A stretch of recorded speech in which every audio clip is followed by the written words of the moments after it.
Welcome, everyone, to another episode of the Scuttlebutt. I'm your host, Sean Hall, Director of Programming with the Veterans Breakfast Club. We're a nonprofit in Western PA whose mission is to create communities of listening around veterans and their stories to connect, educate, heal, and inspire. Today's episode is going to feature two gentlemen from the Wisconsin Veterans Museum. The Wisconsin Veterans Museum's mission is to acknowledge, commemorate, and affirm the role of Wisconsin veterans in the United States of America's military past and present.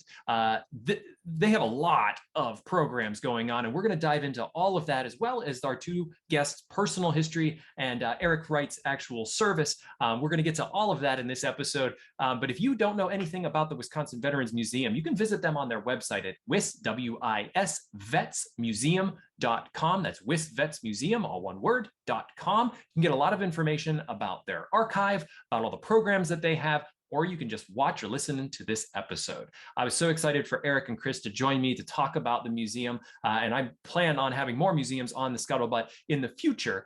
As what I've learned in this episode is that there are a lot of archives that actually live on base, on different military bases, that we as civilians have either difficulty accessing or no access to. So the Wisconsin Veterans Museum is actually one run by the state that you can access for free. So I hope that you enjoy this episode and this conversation with Eric and Chris. I know I did, and I know I'm going to be looking into a lot more of the programs and taking part in those programs because they just seem like to have a lot of really fun things going on. And as they speak to ways that they're helping to bridge the military-civilian divide, which is just pretty much exactly what the Scuttlebutt is all about. So thank you for watching. And if you are the first-time viewer of the Scuttlebutt, please go back and check out all of our past episodes.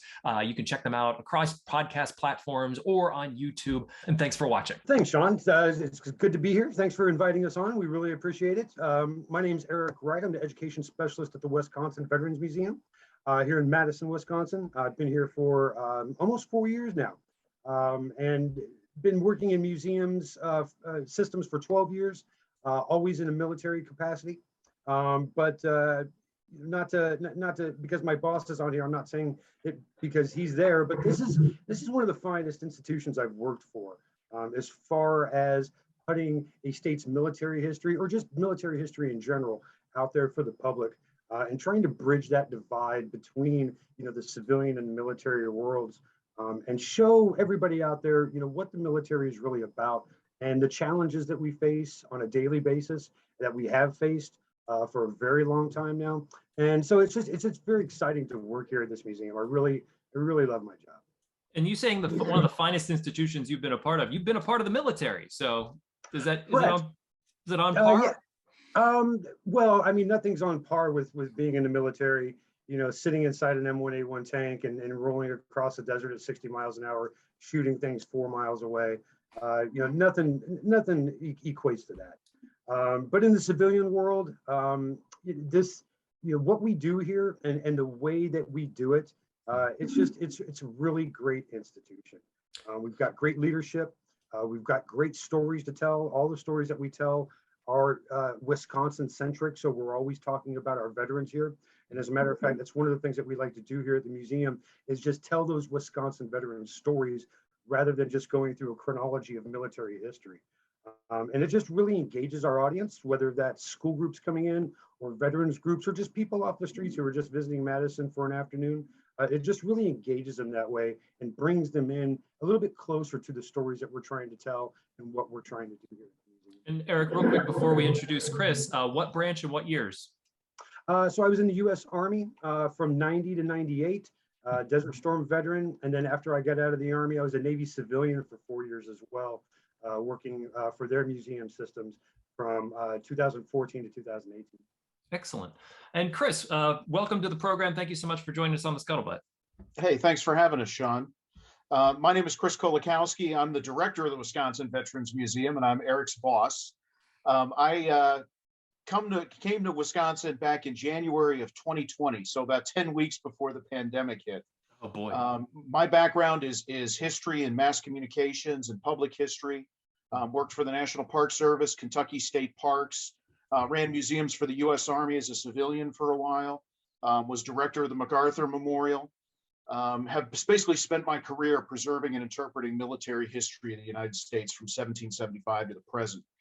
And I'll be honest, one of the reasons I came here, and I'm not just saying that because one of my staff members is here, one of the reasons I came to this museum is because, as Eric said, it's one of the best state-run military museums in the entire country.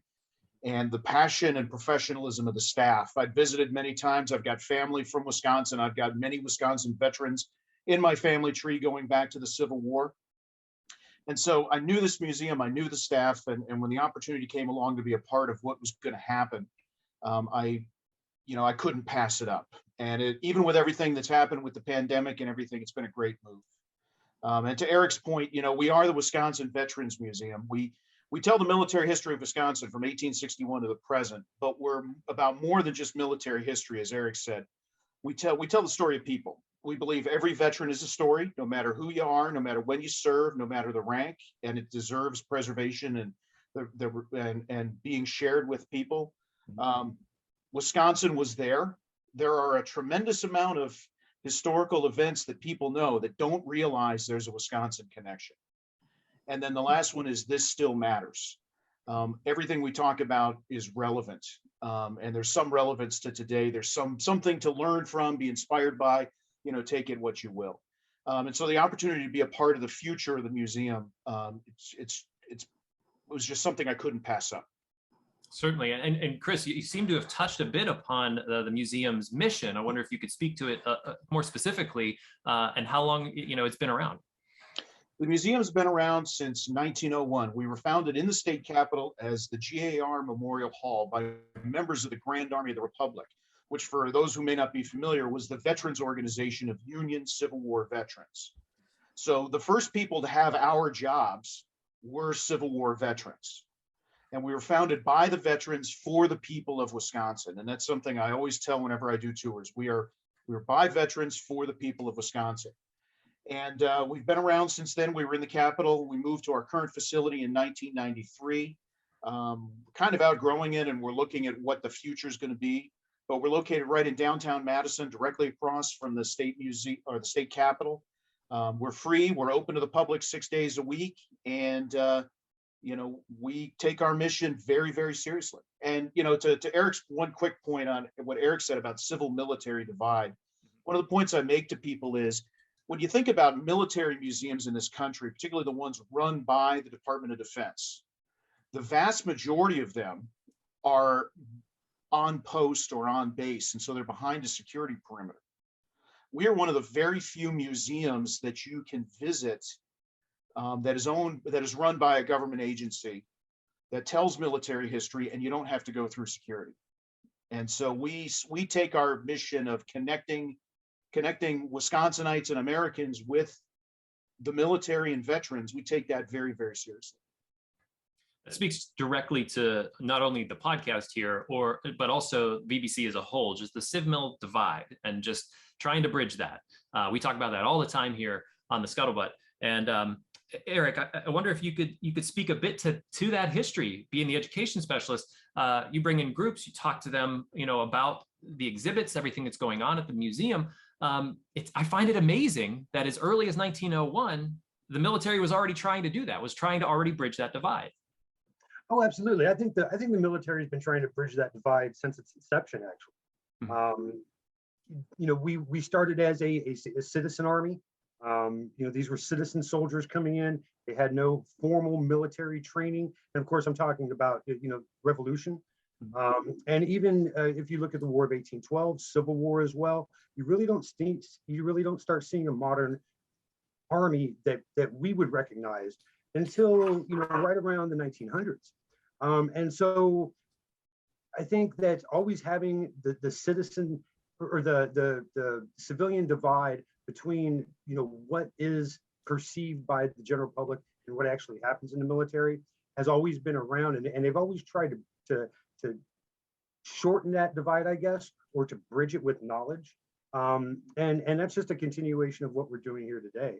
The other military museums I've worked at as well, like Chris said, they're a lot harder to access, but they still try to do the same types of, they try to accomplish the same mission.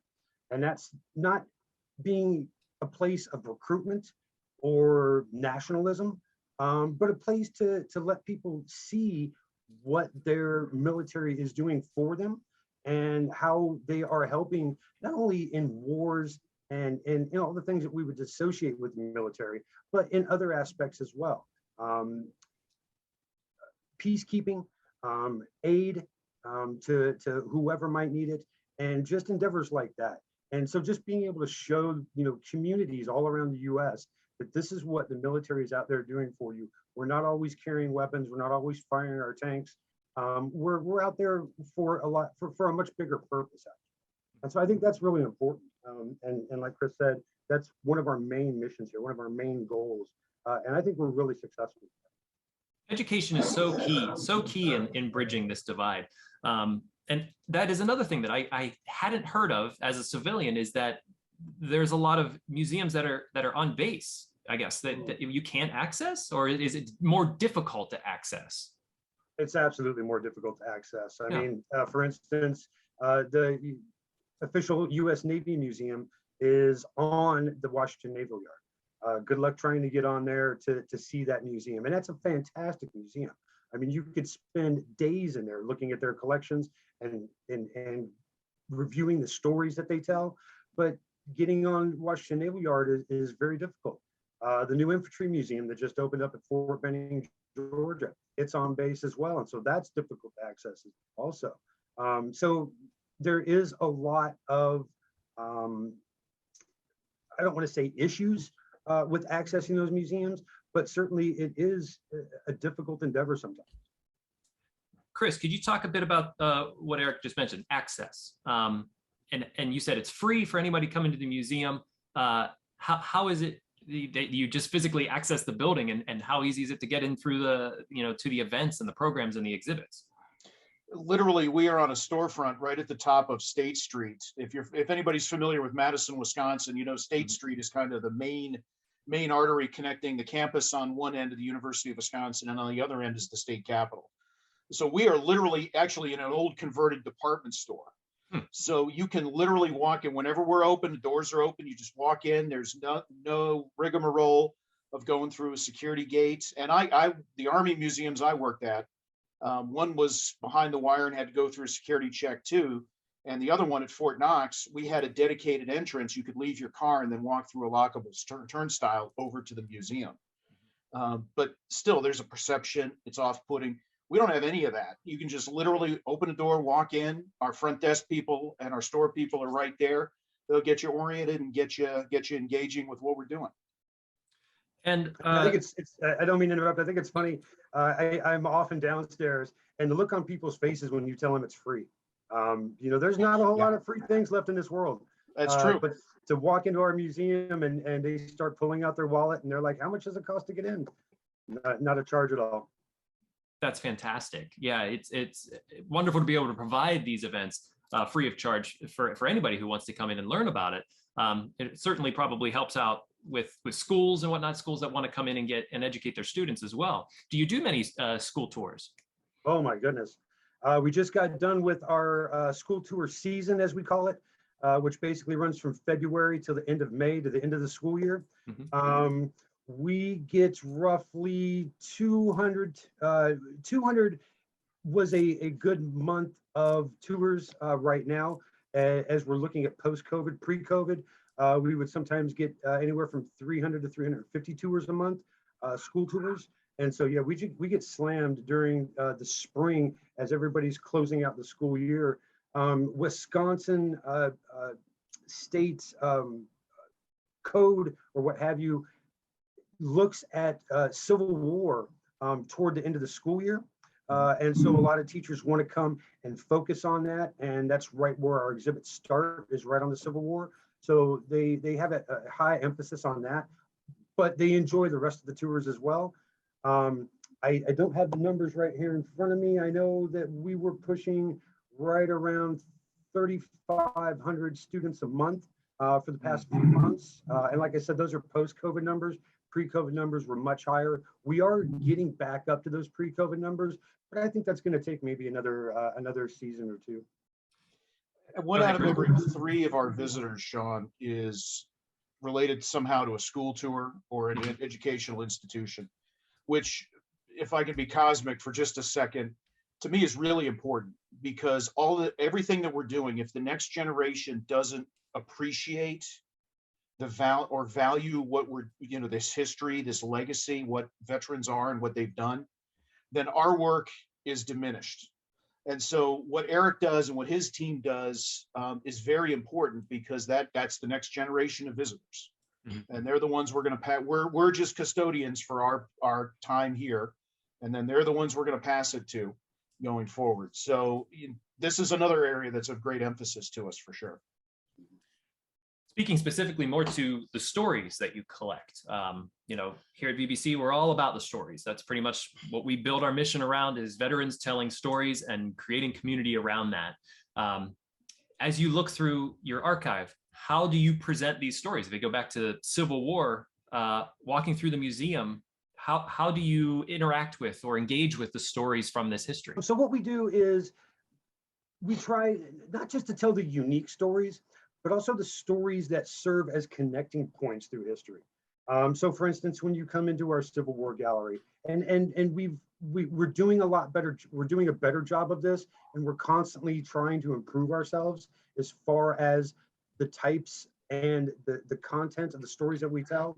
So we have just recently, since we've come back from COVID, have shown how the Civil War wasn't fought by just a bunch of old white guys. We have a small section that's dedicated to the African-American soldiers that fought on the side of the Union. And so we've got 3 great pictures of these gentlemen with their GAR service ribbons. And like Chris said, the GAR is an organization of these Union veterans. So this is already after the Civil War, and they were accepted into this organization. This is still in the 1800s. So this is kind of diversification at a very early level. And so those stories really impact people. They see that it wasn't, like I said, just a bunch of old white guys fighting this war. This was actually a national endeavor, and everybody was pitching in on both sides to see this thing to an end, whatever end you wanted it to be, depending on which side you're on. Mm-hmm. But then also, we like to tell the stories of the heroics that happened on the battlefield as well. Rodney Williams, one of my favorite stories, World War II pilot, World War I pilot. His story was fantastic. He has to plug a hole in his gas tank as he's flying his biplane over German lines. Has to plug it with his thumb. He also has to tend to wounds that he has on his body as he's trying to fly this plane and perform this reconnaissance mission. He ends up performing the reconnaissance mission, gets all the way back to his aerodrome as he's landing his plane, still plugging the fuel tank with his thumb. He passes out from his loss of blood. The plane crashes. And so these stories of heroics are also inspiring. But then some of them as well are a little more sad. We have a fantastic Medal of Honor exhibit, and we tell the story of 4 Medal of Honor winners from Wisconsin over time. And while those are inspiring as well, it's just tragic to hear about the end of these young lives. But at the same time, this is the history that we're dealing with, and you can't go back and change history. All you can do is put it out there for the public and for the people, make the connections that Chris was saying, it still matters. Things that are happening today are directly related to things that happened 100, 200 years ago, and you make those connections for the public. And it just makes them not only more aware, but it also gives them a little more sense of pride, I think. Chris, you spoke a bit earlier about there's a lot of Wisconsin connections that a lot of people don't know about. Can you speak a bit more about those connections? I'll give you 2 prominent ones that most people know, but may not realize there's a Wisconsin connection. The first is the flag raising on Iwo Jima on February 23rd, 1945. The famous Joe Rosenthal photograph, which is the model for the Marine Corps Memorial in Washington or in Arlington. Most people don't realize there are 2 Wisconsin connections there. First of all, the company commander that sent the patrol up to put the second large flag was from Milwaukee. He just died last year at the age of 102.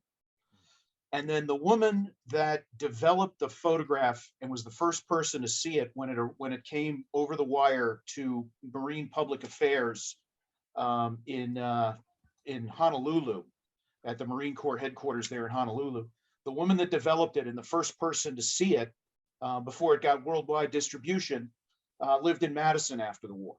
So these are two, and we have a display. We have her uniform on display with the photograph telling her story. And your reaction is exactly the reaction. You know, a lot of people know that story, but they may not realize, again, Wisconsin was there. One of the other ones we have is just before the pandemic, we were given from the family of a sailor named Mark Nieto, who was one of the 12 victims, the bombing of the USS Cole in October of 2000. He was from Fond du Lac, and we got his uniforms. We've got a lot of items related to him. But one of the things we have that we put out on display, and it illustrates that the age-old thing that the soldier or sailor or airman or Marine is not the only one that goes off and serves. The families also serve. As a unit history from World War I, I'm fond of said, though they also serve who stand and wait, talking about the family. We have the box that his ashes were in. And when Nicola went out the next time, his fiance that he had been engaged to put his ashes over the side. Part of his ashes are in Fond du Lac, the rest are in the Atlantic. And his mother kissed the tag before on the dock before the Cole took off. Wow. And or set sail. And we have the box on display, and you can still see her lipstick, her final goodbye. Incredible. And that a lot of people know the Cole, may not realize there's a Wisconsin connection. And then there's this really powerful human story that's one of the places I usually get people getting misty when I tell that story on tours. Yeah, Eric. Yeah. I know you're the same way. Yeah. So, but those illustrate some of what I was talking about earlier, and some of the approach that we make is we're trying to get people to see the humanity behind this history. These are not people in black and white photographs. These are not people that have nothing in common with us. Quite the opposite. There's actually far more in common than a lot of people may realize. And again, it's through making those connections that we're able to get people to engage further with what we're doing. I was going to say that is probably the most difficult part, is humanizing the pictures, the artifacts that you receive. And who do you have that do you have docents that take people on tours, know the stories, are able to communicate them? I'm sure it's very difficult when you do have a school come through and trying to humanize who these men and women were, these brave people that served the country. How do you tell that story through the museum? It all depends on who you're speaking to. Certainly, if you're talking to a veterans group, you're going to portray those stories in a different way than if you're talking to a group of fourth graders. So it all depends on who comes through, who you're talking to. And then, of course, as you're talking to them, you pick up on visual clues, body language, things like that. And so you alter your tour or your script depending on who you were talking to. But to your point, yeah, we do have a great dedicated host of docents who serve here at the museum. Also, the education team, it's not just me. I have 2 great employees that work for me. They do a fantastic job. They're not military either, so their perspective is a little different than mine. But a lot of our docents aren't veterans either. We do have veteran docents, but we have a lot of people who come in who just, want to do their part. Maybe they're a little too old to serve in the military anymore, or maybe they're too established in their career. I have a docent who volunteers here because he wants to honor his uncle's legacy in World War II. So there's a lot of different reasons why they come in. And then, when you're talking to our guests that come in the museum, like I said, it all depends on how you present the information and who you're presenting it to. Not that we've changed anything or not, I guess change isn't the right word. We don't water anything down. We still tell the story. But you just have to kind of tailor it to who it is you're speaking to. Speaking about the artifacts that you have at the museum, how do you come about those? Is it mostly through donations? And is it all from just the state of Wisconsin and veterans from, people's families that offer pieces of their service? A lot of what we've gotten our collection from several different areas. First of all, we are the custodian of the Civil War battle flag collection for the state of Wisconsin. Mm-hmm. So there have been transfers from the state and some things that we've gotten, say, from the Wisconsin National Guard, things of that nature, from official sources. A lot of what we've gotten has come from families and has come through the door or come from people contacting us and basically entrusting us with their family history, their family memories. Sometimes it's the veterans themselves. Sometimes it's descendants. There have been quite a few recently where we've had 2 and 3 generations all from the same family all coming in, where World War I, World War II, and then usually Vietnam is what we'll get. But that's where we get a lot of it. We are working hard to make sure that our collection is representative, both of the wide, diverse group of people that call Wisconsin home, but also of the various services as well. As you can imagine, the Army tends to predominate because it tends to be the largest service. Right. But we also want to make sure that other services are not left behind also. And so we do some targeted solicitations for donations, but it's always donations. If people want to donate their things, we are happy to have that conversation. So there is a residency requirement, just since we're talking to a national audience. There is a residency requirement, and you can find that information on our website. But there has to be some sort of Wisconsin connection. And if we say no, we do try or if somebody inquires and it's not something we can engage with, we do try and point them in a direction that might be more fruitful. Right. Speaking more specifically to family, and Chris, maybe more specifically to your own personal story, you mentioned that you were a civilian that worked for the Army. I seem to, for whatever reason, over the last several weeks, I've been talking to more civilians who actually had jobs with the military. It's something that also was something that I was kind of unaware of, that you could work for a branch of the military without actually enlisting. Can you speak a bit to your own personal history with that? Like, how did that come about? Why did you decide to do that? I ended up running museums for the U.S. Army at Fort McPherson, Georgia, and then later Fort Knox, Kentucky. And being Park Service, I'd already been familiar with the federal civilian system, and I'd gotten familiar with some colleagues who worked in the Department of Defense museums. And I really liked what the Army was doing. And it was an opportunity to move up. To be honest, the career ladder was there was a bit more opportunity than there was in the Park Service for me. And that's what I ended up doing. But it was, I worked, and this is the thing a couple of things I always tell people. Number one, the Army was born on June 14th, 1775. The Army hired its first civilians on June 16th, 1775. They hired 2 ordnance clerks.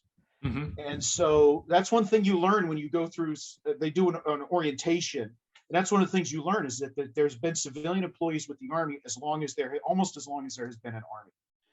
And one of the things that's happened since the end of the Cold War is you find a lot of jobs, particularly running posts, running bases, kind of the behind the scenes infrastructure, non-deployable infrastructure, has been civilianized, where in the Cold War and in the time of the draftee Army, a lot of those jobs were done by people in uniform.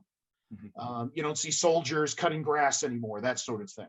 You don't see soldiers doing the base maintenance. Part of that is museums, and actually by regulation, most DoD museums have to be heavily civilian because of the continuity. They don't change people every 3 years, right, like they do in uniform. There's a continuity there of memory and institute, for all those reasons. And that's, a lot of people don't realize that.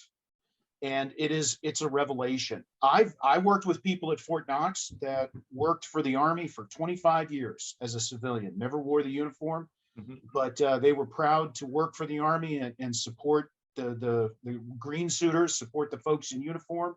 I know, Eric, I know you and I have talked, you felt the same way about the Navy. My dad was a Navy civilian after his Army service. You're part of the military. You're not in uniform, but you are part of the military, and what you're doing supports the mission of the military. And I found it very fulfilling. I'm really proud of my Army civilian service, even if it's not the same. I still am very proud of it. But you came from like a military family, so there was sort of a history in your family of service. Oh yeah. I've got I've actually in my family tree, going back to the Pennsylvania militia in the Revolution on one branch of my family.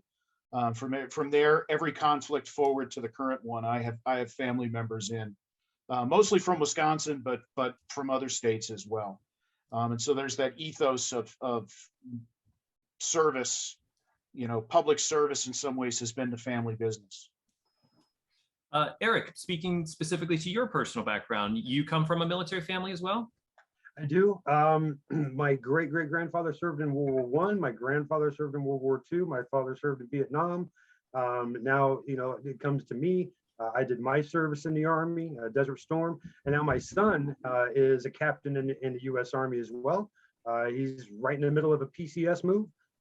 So yeah, my family is not quite as steeped as Chris's in their military background. Well, I don't know, maybe we are, perhaps if I do a little research, I might find that we go back a little further. But I definitely know from World War I on, aside from Korea and our current conflicts, my family has a fantastic military background. And it's just something that's always, it was never like preached in my family, but it was always brought up. Nobody was afraid to talk about, what they had experienced. And it wasn't from a negative or a positive perspective. It was just, this is life. This is what we did. This is what happened. Well, that's rare. I think so.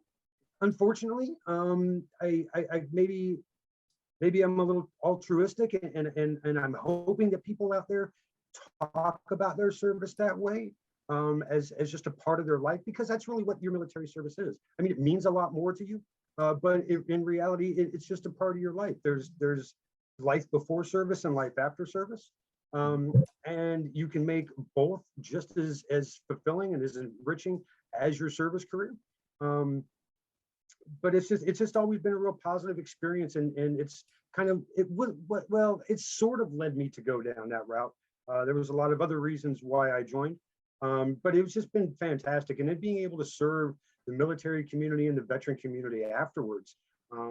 It wasn't my game plan, but I knew that those opportunities were out there, and so once I was kind of set up to take advantage of those opportunities, I thought, this is the way to go. This is going to be, the perfect career choice for me, and it's paid off so far. It's just been wonderful.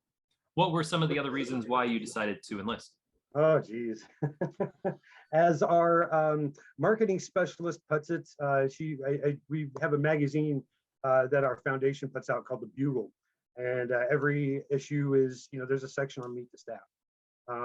And I was the staff that was spotlighted in this last issue. And as our marketing manager put it, the West Coast punk scene just didn't really do it for me. And I had to do something else. Otherwise, I'd be in jail or I'd be in a lot worse trouble. And so I decided to do something about it. And I joined the Army. And that's, really, that's the bulk of my reason to join, was just to get out of Southern California, get out of the bad situations that I was constantly putting myself into. While I did have a great family legacy of military service, I was not adhering to that as a kid or as a young adult. And I just really decided that I needed that direction. I needed that focus. And I needed that, just that purpose, I guess. And it was clear to me within the first month of my basic training program at Fort Knox that I found my place. As a side question, I want to get more to your service, but Chris, you were at Fort Knox. I'm assuming both of you were not at Fort Knox at the same time. No. I don't know. Were we? I don't think we've ever talked about this. I was there 09 to 13, Eric. I think that was a few years after you. Oh, yeah. There's just a couple years after me. Okay.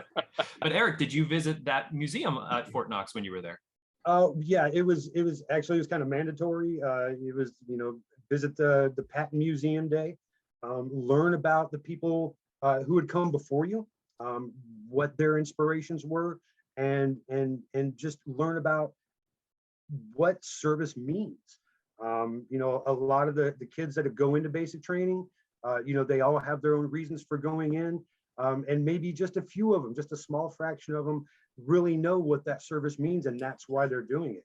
And so when you are going through your basic training, to be able to go to a place like that and read about those stories and hear these people talk about, who has come before you and why they've done what they've done, it really just, it kind of opens your eyes and kind of tunes you into, hey, there's something bigger here than just me, or my platoon or my battle buddy or what have you. This is something that's really important.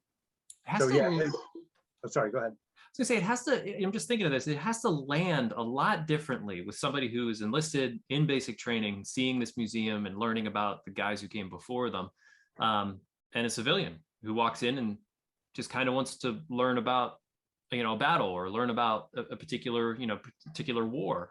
I find that very intriguing, that I would take in that museum very differently than you were taking it in. And I want, if you see that with the people that come through the Wisconsin Veterans Museum. Well, here's the question I put to you, Sean. We might walk into it looking at different things, but when we walk out, do you think we still are looking at different things?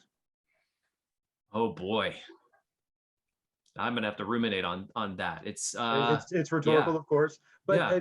But my point is that when you come out, that's what really matters. Not why you went in, but when you come out and what you take away from it. I can see why you're the education specialist. It goes back to something we talked about earlier, Sean. When you were asking how do we present on tours, and one of the things Eric said is it's different tours for different groups. That's one of the reasons why we try and meet the audience where they are. That's one of the reasons when you go in, most of the time in our exhibit labels, we note where the hometowns are. Because if you visit from a certain region, I know that place, or I know where that is, or that's my town, and that's a way to hook in, military branch. I mean, there's a lot of different ways. We try and find a way for people when they come in, whether they're with a tour or not, we try and find a way for people to recognize some part of themselves, find some hook somewhere in the museum. And try and open as wide an aperture as we can, because to your question, what attracts people to the museum is different. What will hook them into our stories is different. The thing is, as to Eric's point, hook them in and have them come away with, the three things we talked about: an appreciation for what veterans have done, appreciation for the great stories and the great legacy that we preserve and share every day. And I think that's where I would share. I would share leaving a museum with either active duty or a veteran, is the appreciation for what has come before. That's where I would think leaving and learning about these stories, that I would find the same level, maybe the same level of appreciation. Certainly not the same level of understanding, I think, but certainly the same level of appreciation for what they did. And that's the goal. Yeah. Yeah. Let's speak about all the amazing programs you have. Just going to your website, you click on exhibits or you click on events, and you have a lot of events that go on at the museum. You guys are not sleeping. So Eric or Chris, let's open up that book a bit. What do you have going on? So right now, we were doing a lot of events pre-COVID. Once COVID hit, we had to figure out a way to still stay relevant, not only to our mission at the museum, but also to the public as well. Everybody's at home. We were at home for 18 months. So we had to figure out a way to stay relevant, to stay in the public eye, and not just disappear. And so what we did is we took everything online. We took everything virtual. And we created a whole slate of programming around that. We do, of course, we do book talks with military historians. We also do what we call a curator conversation, where we have different staff members talk about different aspects of military history or different aspects of the museum. But then we tried to make it fun as well and try to bring in audiences that maybe we weren't getting before. And we had an in-house artist and who was a veteran as well. And she created a program called Drink and Draw. And so we look at different pieces from our collection, and she's a fantastic artist. I got to say, I sit in on this every month. Tomorrow night is another one. So just watching her being able to engage with the public and bring in these pieces from our collection and just basically show people how to draw. It's been so eye-opening. My artistic creativity and level has not improved any since we started that program, but that's more on me, not on her. Paint by numbers isn't a bad thing. And we also do a monthly trivia night. And now that we're back at the museum on a full-time basis, we're starting to do more in-house programming as well. We're bringing back a quarterly event that we've had for quite a while now called Mess Night. It's not a traditional mess night as most military people would recognize it, but it's a nice dinner, and a guest speaker comes in. We have had fantastic guest speakers. Presidents or the education director from the Iwo Jima Association of the United States. We've had Chris Kalenda, who is a retired colonel, served in Afghanistan. He'll be speaking next month. We just had some wonderful presenters for that mess night event that we put on, and like I said, that's quarterly. And then we're also able to get back to our biggest event of the year, which is a cemetery tour that we do here. We have a fantastic cemetery in Madison called Forest Hill Cemetery. It is actually a public park, so it's not what you would think of when you think of a cemetery. It is more like a public park. It is a beautiful space in the city. We do school tours all throughout the week in October. And then on Saturday night, we do public tours by candlelight. And then on Sunday, we do public tours during the day. That brings around 3,000 to 4,000 people out during that week. So that's always been a really fantastic program. And we're our 24th year of doing that this year. And then just all kinds of other events that pop up. We are trying to work with Wisconsin Public Television right now to bring a series into the museum for guest lecturers as far as that goes. Just there's so many things going on, just so many. And then, of course, we do a regular Speakers Bureau outreach component where we have staff members go out in the community as requested and talk about different aspects of not only our museum, but Wisconsin history as well. And then our tour season, or just our regular tour season at the museum. So you're right, we do have a lot going on, and sleep is at a minimal for sure. Probably not as bad as when you were in the military, but certainly quite It's busy. pretty much on par. Yeah, and in this, also, I mean, you have a golf outing. You just looking on your website, you have the movie night, which I'm excited to jump in on and be a part of. Oh my goodness! Don't even get me started about my movie nights. I love that's a special passion of Eric's. There is the movie night. Yeah, I love this. My history, and for the audience, the Scuttlebutt audience, they know I have a background in acting. So we do every season we do a Generation 9/11 movie review here on the Scuttlebutt. We just finished up one last week. So if you haven't listened to it, to my audience, go back and listen to it. But we made sure, because there are so many World War II movies, there's so many Vietnam movies, but what are the newest movies that are coming out? So my co-hosts and I, we always break down the newest like Generation 9/11 movies, just to see like, how are they stacking up? Of course, we had to do Top Gun, which was one of the most recent ones and a lot of fun. But one thing that you mentioned, and it has to do with the program you have coming up, is the drink and draw. And again, for my Scuttlebutt audience, they know that I have this sort of side passion in talking with veterans about how they communicate their story through art. As my background in acting, I've had veteran actors on, veteran painters, veteran sculptors, the whole gamut of artists come on and talk about how they communicate their story. And Eric, I wanted to ask you specifically, because you say, I have not been better at artistry, but how do you like to communicate your story through art? Well, like I said, I don't run that program. I just host it. It's run by our in-house artist. Her name is Yvette Pino. She's an Iraq vet, 82nd Airborne Division, Chris, if I'm not mistaken. 101st. 101st. There you go. 101st. Sorry. Yes. And what she does, and it kind of, I don't want to sound like a broken record, but what she does is she brings that divide closer together from the civilian and the military world. Everybody, well, I can't say that. I make a pretty good bet though, that everybody who comes in on that program is a civilian, maybe has minimal military connections through family members, but that is minimal. And so the collection pieces that she brings out not only are the 3D artifacts, but also prints from our archival collection as well. And so not only is she talking about how to become a better artist and doing the things that artists do, which baffles me most times, but she also brings the stories of those veterans in as well. So if she's looking at a photograph from Ray Stewie, who was a chaplain in Vietnam, then she's also talking about his story, why he was there, what he did afterwards. So she's breaking down those barriers and closing that divide as well. And whenever you mentioned your biggest event of the year, I was not anticipating your next word saying a cemetery tour. I was thinking fireworks or something. So talk to me a bit about this. It sounds a bit grim, but it also sounds very educational.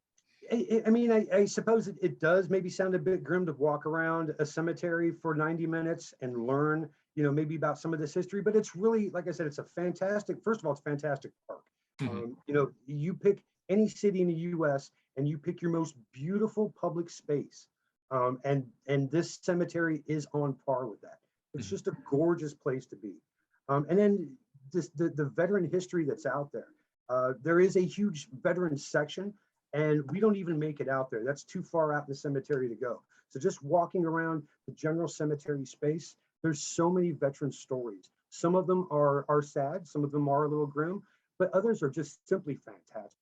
And they range all the way from Spanish-American War, Vietnam, World War I, World War II, Civil War. There's just so many fantastic stories to tell. And then we also intersperse the tour with living history reenactors. So we go through our collection, we find, first of all, we theme it, then we find those people in Wisconsin history that are going to fit into that theme, that have those great stories. We hire a wonderful director who's also an actor, director, producer. He does a lot of radio and a lot of stage work. He hires actors, he writes the scripts. And so you are presented with this living history as well as you're going through the cemetery tour. We don't bill it, and we don't set it up as anything spooky or anything like that, even though it is in October. This is just straight history. We have so many repeat customers. We have people coming back year after year. I'm already getting phone calls from schools and from just the general population saying, oh, when can I sign up for this next tour? When are you going to have this? What's it going to be about this year? There's just a lot of interest in what we do with our cemetery tours every year, not only in Madison itself, but throughout the state. And we've even had people come from out of state just to come to this tour. And just to kind of, if I could just mention one more thing, with our virtual programming that we've done, we've expanded our audience, not just from the state of Wisconsin, all across the US. Every event that I have that's a virtual event, we have people from all over the US, but more importantly, we have them from all over the world. We've had people come to our virtual events from Australia, from Japan, certainly all the Western European countries, South America. They just come from everywhere just because they're really engaged in what it is we're doing. And that lets us know that we're successful. You know, you must have read my mind, because that sort of was going to be my next question, because as VBC went through the same pivot, we had to expand nationally and have had on international guests, you know, over the past 2 years after the pandemic hit. And it's been wonderful to be able to expand that network and gain more stories. And we say that's like the silver lining of the pandemic, is that, you know, yeah, we were getting wonderful stories here in Western PA from all of our incredible veterans. But certainly we weren't reaching out as far as we could. And boy, it's been eye-opening how many stories are out there and how many people are willing to share them. And other than just sort of your virtual programming, is there a way that people from out of state can engage with the exhibits? Is there an online function for that? There is a smaller online function for that. We're trying to work toward, and we have been for a little while, trying to work toward basically taking a tour, recording it, and being able to put that online. But what that looks like, we've had discussion back and forth on what is the best, you know, the best way to approach that. Do we do it in small snippets? Do we do it in one big, large format? And so we've gone through different iterations of that, and you can find samples of that on our website, but we're still trying to figure out what that's going to look like and how to best put those stories out there. Certainly you don't want to bore everybody to tears and walk them through a 2-hour virtual tour. You can only sit behind your computer screen for so long. So you have, and just like with the VBC, it's unfortunate to say, but you're absolutely right. The pandemic did have a couple silver linings, and being able to suss out this virtual presence was definitely one of them. And so we're still trying to do that right now. And I'm not so sure that we're ever going to stop trying to do that. We're never going to get to that point where, oh, this is the be all end all. This is how we're going to do it from now on. Technology is going to change probably faster than our museum will. And so we still have to keep creating the content that's going to fit those virtual platforms, but it's also what the people want to see and keeps them engaged. A couple other suggestions I'd have for engaging with what we have is our YouTube. All the virtual programs we've done, we've put on our YouTube channel. One of the ones that's actually been most popular this year is back in January, we did a Dissecting the Roots of the Ukraine Conflict curator conversation. And it's amazing how many hits we've had, people just, giving the background of why is this happening? The other thing is, if you go on our website, wizvetsmuseum.com, and you go into our collections area, you can search our online catalog of objects, artifacts, or archives, and our oral histories. We've got the 4th largest oral history collection in the United States among military museums. And there's over 2,500 of them from the Spanish-American War. We've actually got 2 Span Am vets all the way to today. Wow. You can read transcripts, you can listen to them.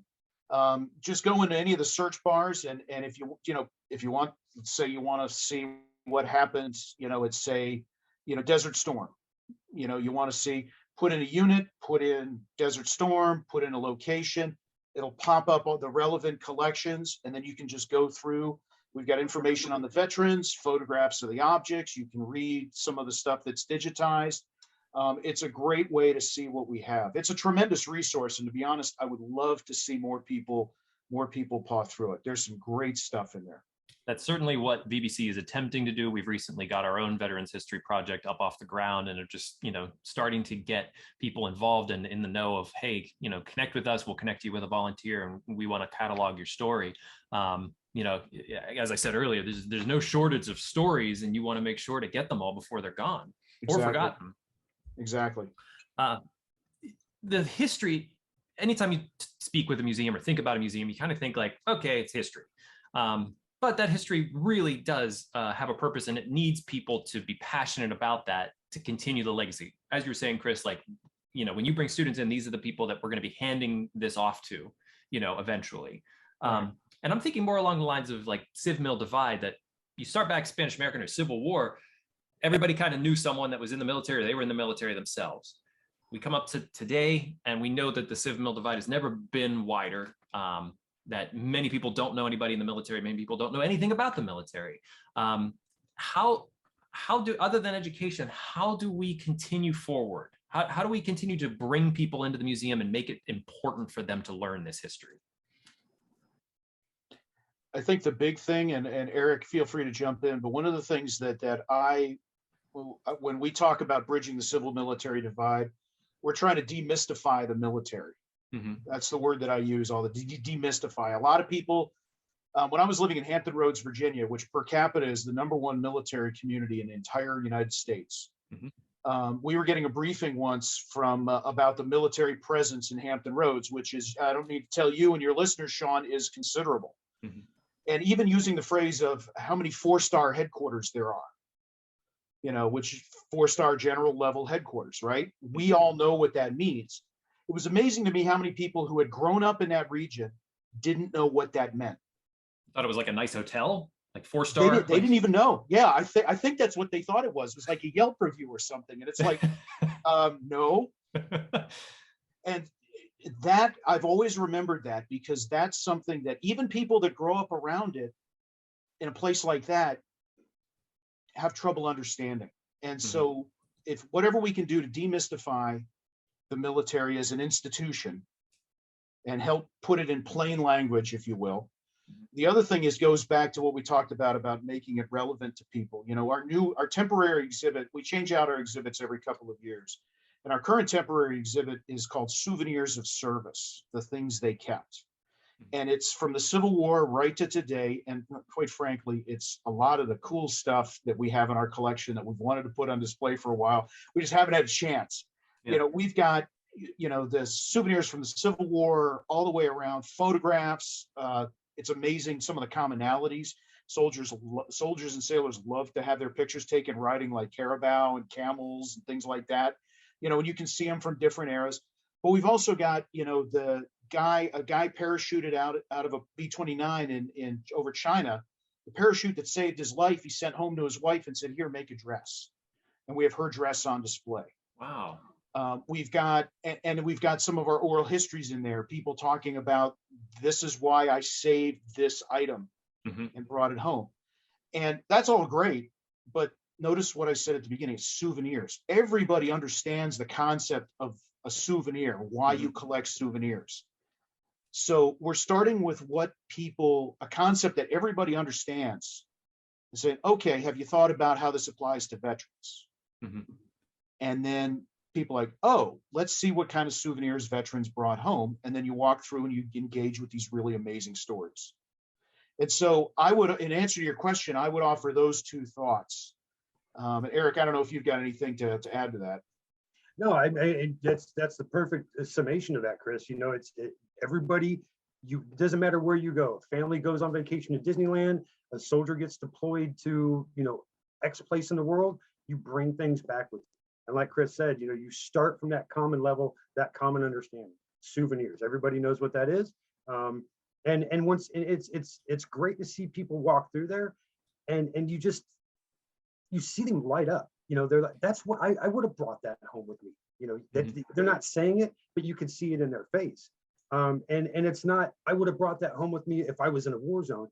I would have brought that home with me no matter where I was. It's great to see those connections being made. And for me, that's one of the biggest reasons why I love doing what I'm doing, is because you get to see those connections being made by people who perhaps didn't make those connections before. You see that light bulb go off. And, I see that on a daily basis. And every time I see it, I know I've done my job. I earned my paycheck today. And it's just such a great motivator. And like Chris said, there are those commonalities between the civilian and the military sectors. And it's everybody knows they're there, but at the same time, they don't know they're there. And so it's just making them pop up for people. And once you do that, you're successful. You've done your job. I've spent time down in the Hampton Roads area. I have family that lives down in Virginia Beach. And I don't know how anybody who could listen to that many jets go overhead, not think anything about the military, understand, you got Oceania, you have to drive 10, 15 minutes around it just to get to a mall. Like, you think they'd take a little bit of time to be like, what's that big thing over there? And why are jets landing on it?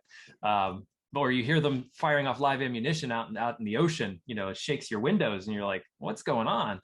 So I find that incredible, Chris, that people that even live there may be completely oblivious to what's going on. Well, it's not that they're oblivious, but it's the Navy.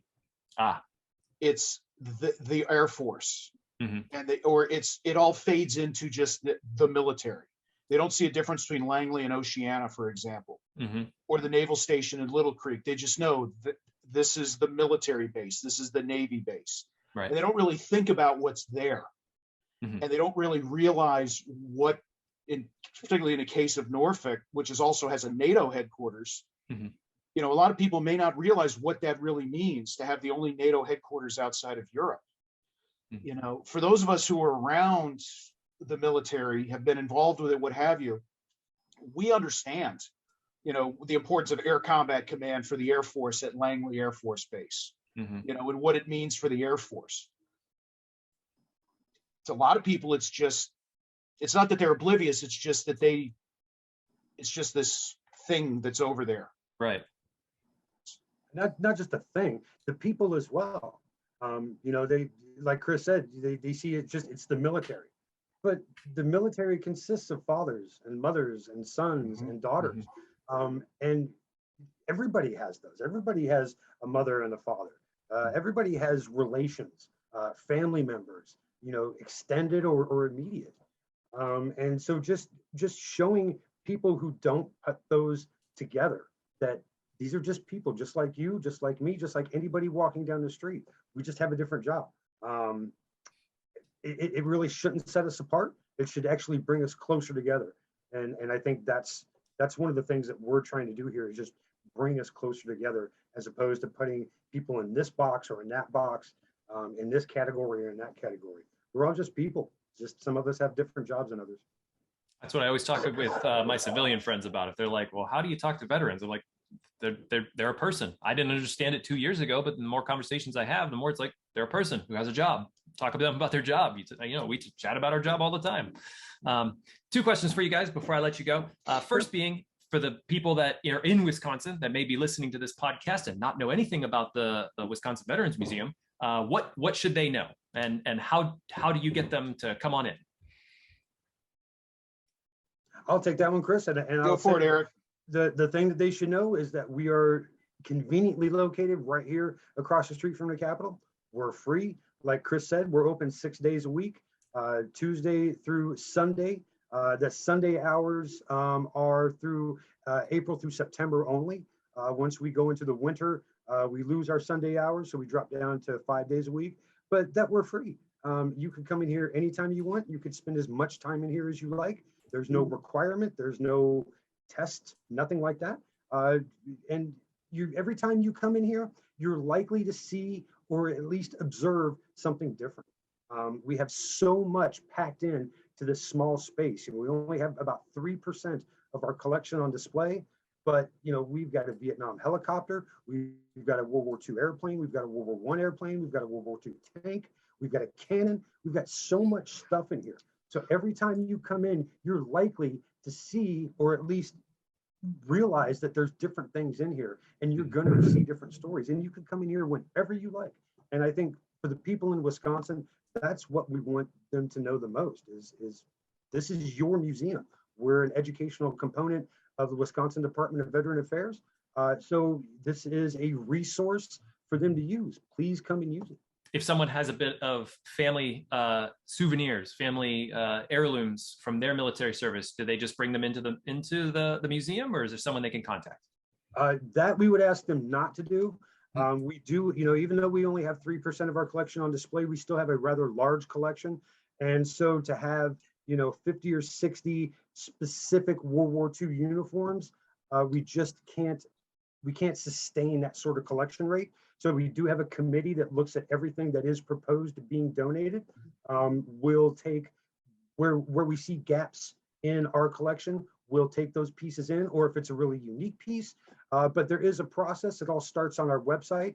And if you go to the section titled Collections or Donations, that will walk you through the process. We've got a great registrar who works at an offsite facility. This facility was just built a couple years ago. It's called the State Archival Preservation Facility. And so we moved all of our collections from our physical space here at the museum to this proper archival and collection storage space. And so the process starts with her proposing the donation. There's a couple forms you have to fill out, but they're really small. It's not a whole lot of paperwork. And then, like Chris said, this goes in front of a committee. They make decisions about what to accept and what not to accept. Unfortunately, we can't accept everybody's donations, but we try our best to fill the gaps that are missing in our collection. Or, like I said, if you have those really unique pieces that just beg to be taken, then we take those as well. And last question for you, Chris, is how do they donate? How do people donate to the mission of the Wisconsin Veterans Museum and help you guys keep the lights on? I appreciate that, Sean. We've got a partner foundation that assists with our programs. As a matter of fact, things like cemetery tours, our virtual programs are all through the foundation. We are state employees of the state of Wisconsin. If you go on our website, wizvetsmuseum.com, or you just Google Wisconsin Veterans Museum, at the top, you'll see a bar of things. You can see our events, you can see our exhibits, the collections, the stuff Eric was just talking about is in our collections tab. And then at the end, there's a tab for our foundation. It's definitely last, not being least. And in there, there's information on how you can join the foundation, how you can support and donate. We've got some great events. The golf outing Eric mentioned. There's a couple of other events the foundation sponsors throughout the year on behalf of the museum. And if you want to support, that's the first place to start. Excellent.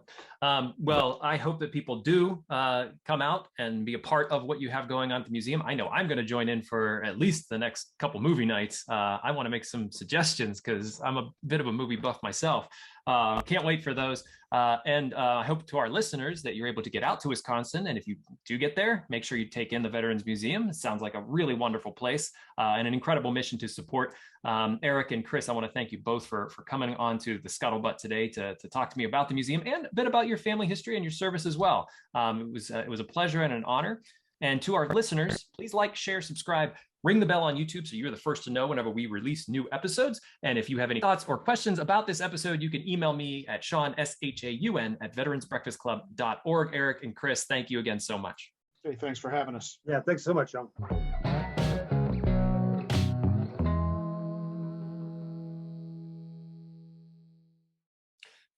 Thank you for watching this episode of The Scuttlebutt. I'd like to take a moment to thank both of our sponsors, the first being D&D Metal Recycling and Auto Salvage. They began as a small hauling and used auto parts operation in the Pittsburgh area in the late 1970s, but they've grown into a full-service metal recycling company with 2 locations, Lawrenceville and Tarentum.